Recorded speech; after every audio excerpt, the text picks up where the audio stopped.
आप बताइए 70 साल में आपने क्या किया है? कि हमसे 70 साल का हिसाब मांगने वालों, जो सरकार अपना चलाया हुआ 2000 का नोट 7 साल नहीं चला सकी, वो हमसे 70 साल का हिसाब मांगती है। सरकार ने नोटबंदी लगाकर देश की आम जनता की पूंजी छीन ली, पेपर लीक करवा करके युवाओं की आंखों से नौकरी के सपने छीन लिए, अग्निवीर लाकर देश के जवानों की उम्मीदें छीन ली, बुलडोजर लगाकर लोगों के आशियाने छीन लिए, महंगाई लाकर देश की जनता की थाली से निवाले छीन लिए और नारा लगाया कि हम तो सेवक हैं, 18-18 घंटे काम करते हैं। इन्हीं लोगों के लिए किसी ने शेर कहा है कि जो सच और झूठ में दूरी है वो दूरी समझते हैं, सियासी हाकिमों की हम भी मजबूरी समझते हैं, वो अपना हक समझते हैं निवाला छीन लेने को, डकैती को बहुत से लोग मजदूरी समझते हैं। हमें पता है कि कैसी मजदूरी की जा रही है। एक तरफ तो इस बजट में पीएम आवास योजना के तहत 3 करोड़ अतिरिक्त मकान देने की घोषणा है और दूसरी तरफ लखनऊ के अकबर नगर में 1280 वो मकान हैं जिन्हें रिवर फ्रंट बनाने के नाम पे बुलडोजर से जमींदोज कर दिया गया। लोग चीखते रहे, बच्चे बिलखते रहे, वसुधैव कुटुंबकम का नारा लगाने वाली सरकार इंसानों के घरों दे उजाड़ कर जश्न मना रही है। सभापति महोदय,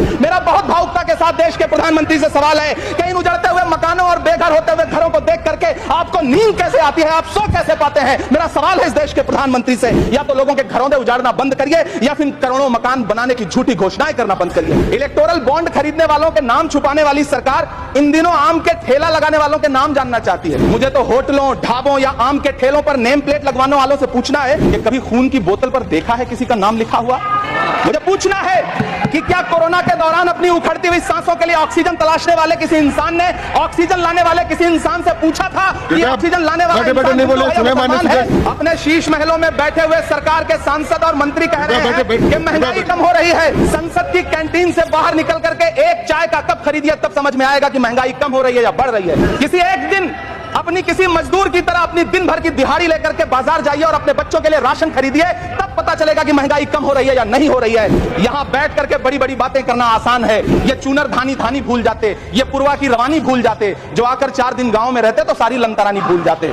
किसानों से चिढ़ी हुई सरकार ने बजट में किसानों के एमएसपी की लीगल गारंटी नहीं दी, लेकिन याद रखिएगा, जो किसान का नहीं वो हिंदुस्तान का नहीं। मुझे वित्त मंत्री जी से पूछना है कि वो जो कुछ साल पहले 100 स्मार्ट सिटी बनाने का ढोल पीटा गया था, सुना है उस ढोल में पानी भर गया है, इसीलिए आपने उसका नाम बदल करके सिटीज ऑफ ग्रोथ हब्स रख दिया। अच्छा है, नाम बदलने का खेल खेलते रहिए, आपकी कई सरकारें तो इसी वजह से चल रही हैं। जिस देश में टमाटर 100 रुपए किलो बिक रहा हो, उस देश की वित्त मंत्री के पास बजट में महंगाई पर बोलने के लिए सिर्फ 10 शब्द है। ऐसा लग रहा है जैसे वित्त मंत्री महोदया ने बजट नहीं तैयार किया है, बल्कि प्रधानमंत्री जी की मन की बात का संकलन तैयार किया है। टूटा हुआ लश्कर का भरम देख रहे हैं और जिल्ले इलाही के करम देख रहे हैं।